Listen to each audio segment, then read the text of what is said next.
Evacuation. More than 100,000 men, women, and children, all of Japanese ancestry, removed from their homes in the Pacific Coast states to wartime communities established in out-of-the-way places.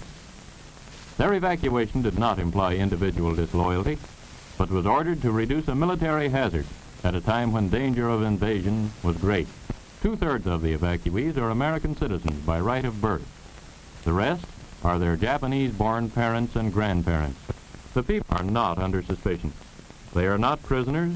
They are not internees. They are merely dislocated people, the unwounded casualties of war. The time, spring and summer of 1942. The place, 10 different relocation centers in unsettled parts of California, Arizona, Utah, Idaho, Wyoming, Colorado, and Arkansas. The relocation centers are supervised by the War Relocation Authority, which assumed responsibility for the people after they had been evacuated and cared for temporarily by the Army. A relocation center, housing from 7,000 to 18,000 people. Barrack-type buildings divided into compartments. 12 or 14 residence buildings to a block. Each block provided with a mess hall, bathhouse, laundry building, and recreation hall. About 300 people to a block. The entire community bounded by a wire fence and guarded by military police, symbols of the military nature of the evacuation. Each family, upon arrival at a relocation center, was assigned to a single-room compartment, about 20 by 25 feet. Barren, unattractive. A stove, a light bulb, cots, mattresses, and blankets. Those were the things provided by the government. The family's own furniture was in storage on the West Coast.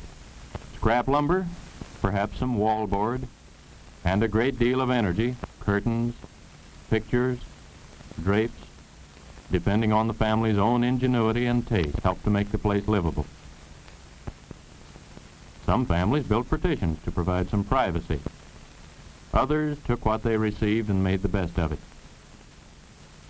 The 300 or so residents of each block eat in a mess hall, cafeteria style. Rough wooden tables with attached benches. The food is nourishing, but simple. A maximum of 45 cents a day per person is allowed for food, and the actual cost is considerably less than this, for an increasing amount of the food is produced at the centers. A combination of Oriental dishes to meet the tastes of the Issei, born in Japan, and of American-type dishes to satisfy the Nisei, born in America. Lands that had never been occupied or farmed were chosen for most of the relocation centers. Most of the land was covered with desert growth, or with timber in the case of the Arkansas centers. It had to be cleared before farming could start. Then it had to be leveled, and irrigation ditches laid out, or rebuilt, in order that the people could produce a part of their own food. Then came the plowing and preparation of the soil and planting. A few of the centers had crops in 1942. In 1943, all of them. About half of the evacuated people were farm folk, skilled producers of vegetables, fruits, and other crops. They had made desert lands productive before, and around the relocation centers they could and did do it again by the application of hard work and water for irrigation. At the two centers in Arkansas, they have introduced Western-type irrigation and succeeded in producing vegetables in the heat of midsummer, when ordinary production methods are not successful. Tomatoes, peppers, cucumbers, corn, melons, and many other crops have been grown on land that a year or 2 years ago was unproductive. Food production is aimed at self-support for the relocation centers. It does not go onto the open market.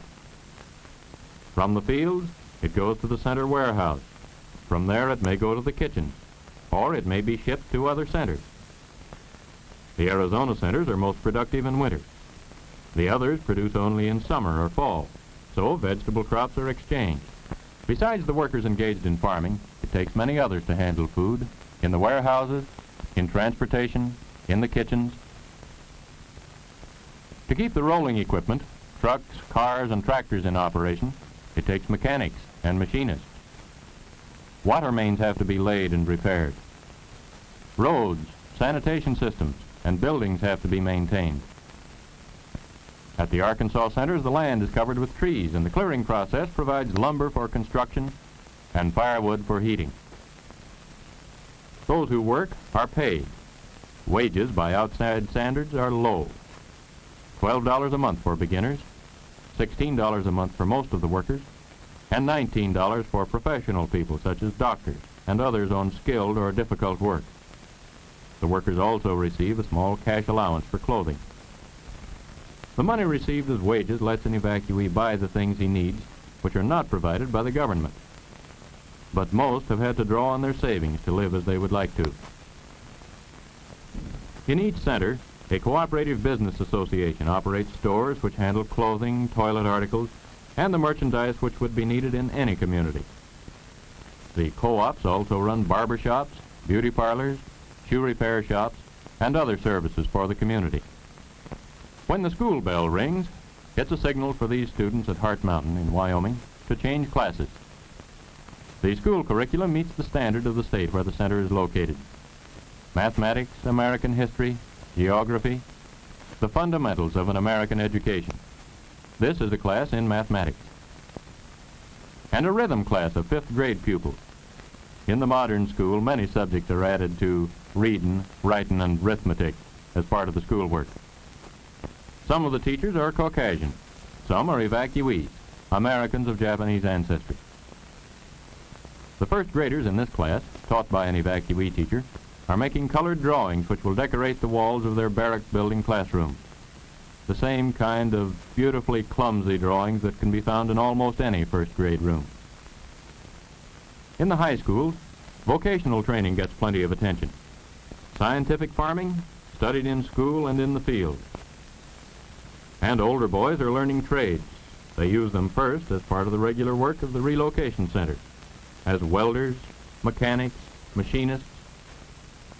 Frequently, learning to do the necessary jobs in a relocation center have led to better jobs outside. Health protection is part of the obligation assumed by the government. Evacuee doctors and nurses serve in the hospital under the supervision of Caucasians. Dentists, oculists, and pharmacists also. The Japanese professional men and women, most of them American citizens, had their own practices on the West Coast before evacuation. Many of them now are in the Army Medical Corps, and others have replaced doctors and other health workers in communities outside the centers. The health service in relocation centers, in proportion to population, is about like that of any other American community in wartime, barely adequate. The evacuees have a form of community self-government which aids the appointed officials in administration of the community. A community council of evacuees is elected to make rules and regulations. Anyone 18 years old or older is eligible to vote in the elections, which are carried on in the democratic manner. A judicial commission sits in judgment on minor offenses. Attorneys among the evacuees represent the prosecution and the defense. A serious crime would be tried in the regular courts outside the center. The crime rate among people of Japanese ancestry in the United States always has been extremely low, and this has proved to be the case in the centers.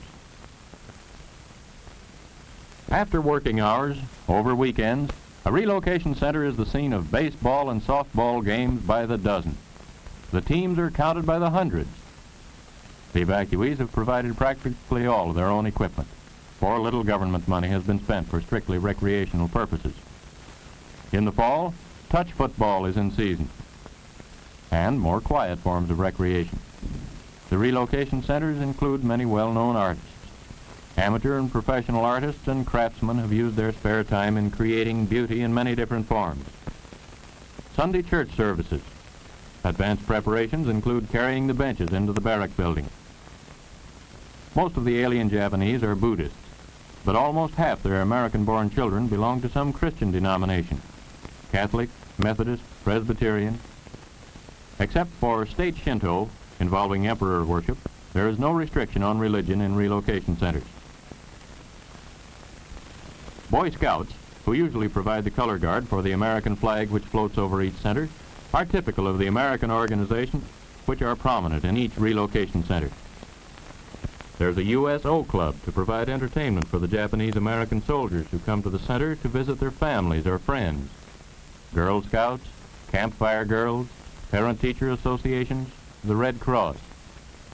The evacuees belong to these organizations in their former homes and transplanted them to the centers. The Boy Scout Drum and Bugle Corps here is leading a harvest festival parade, marking the high point of the successful season of farm production. Everyone turns out to view the beauty queen, to see the well-decorated floats, and to join in the good time that goes with the full day of celebration. While they have many things in common with ordinary American communities, in the really important things, relocation centers are not normal and probably never can be. Home life is disrupted. Eating, living, and working conditions are abnormal. Training of children is difficult. Americanism, taught in the schools and churches and on the playgrounds, loses much of its meaning in the confines of a relocation center. When the War Relocation Authority was only a few months old, it was decided that relocation centers should not be maintained any longer than necessary. The first people to leave the relocation centers were volunteer workers recruited to help tend and later to harvest the sugar beet crop of the western states. Almost 1/10 of the evacuees volunteered for this seasonal work in 1942. The result of their labors was a year's sugar ration for about 10 million people. But work in the beet fields was temporary. Most of the people returned to the centers. The War Relocation Authority has been more concerned with permanent relocation, getting the evacuees out of the backwaters of the relocation centers into the mainstream of American life, so their labor can help to win the war, so the cost to the taxpayers may be reduced, so there can be no question of the constitutionality of any part of the action taken by the government to meet the dangers of war, so no law-abiding American need to fear for his own freedom. Relocation of the evacuees is not being carried on at the sacrifice of national security. Only those evacuees whose statements and whose acts leave no question of their loyalty to the United States are permitted to leave. All information available from intelligence agencies is considered in determining whether or not each individual is eligible to leave. Those who are not eligible to leave have been moved to one center to live presumably for the duration of the war. The others, established as law-abiding aliens or loyal Americans, are free to go whenever they like. Thousands already have gone. Here are a few of them. Nobura Aramura is examining corn for insects in a field in Illinois. Kenneth Sugioka used to operate his own orchard in Hollister, California. Machine work was a hobby. Now it's his job. He's making precision parts for American bombers. Masako Takayoshi is assistant head nurse in a large hospital. She was a teaching supervisor of nurses in a Seattle hospital before evacuation. She has 3 brothers, all in the Army. The tractor driver here is Roy Himoto, who used to farm near Walnut Grove, California, and was evacuated to the Tule Lake Center. This young machinist has learned his trade since he relocated to Chicago, and his boss says he's learned it well. He's helping to make kitchen equipment. Mrs. Ayako Kasai paints miniature dolls in a Midwestern studio. She used to live at Colusa, California, and then lived at the Granada Relocation Center. In the background is Cecilia Miyamoto, who divides her time now between working and attending college.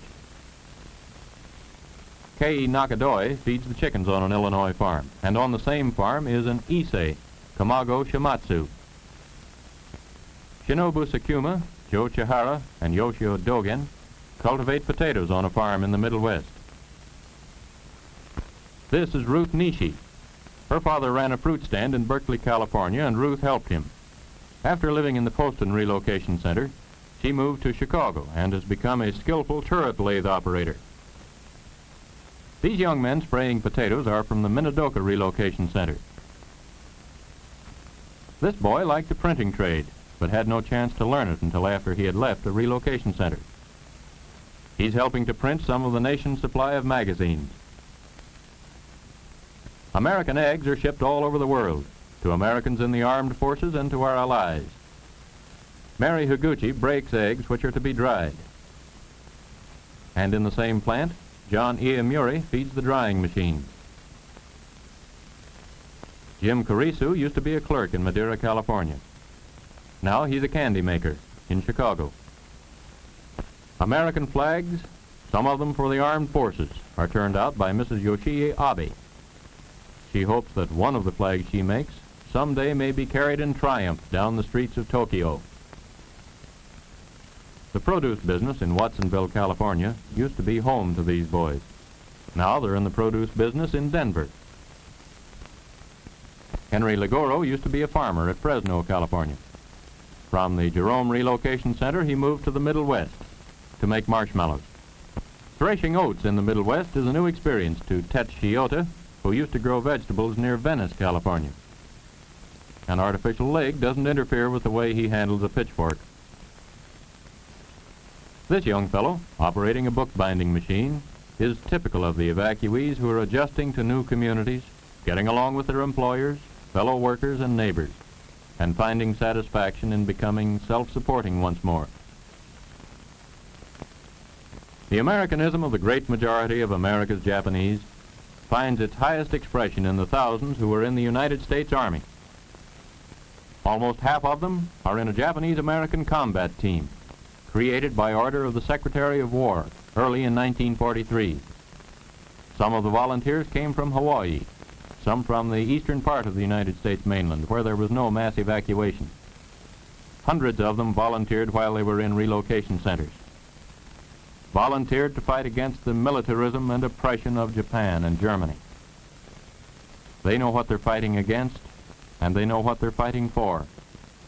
Their country, and for the American ideals that are part of their upbringing. Democracy, freedom, equality of opportunity, regardless of race, creed, or ancestry.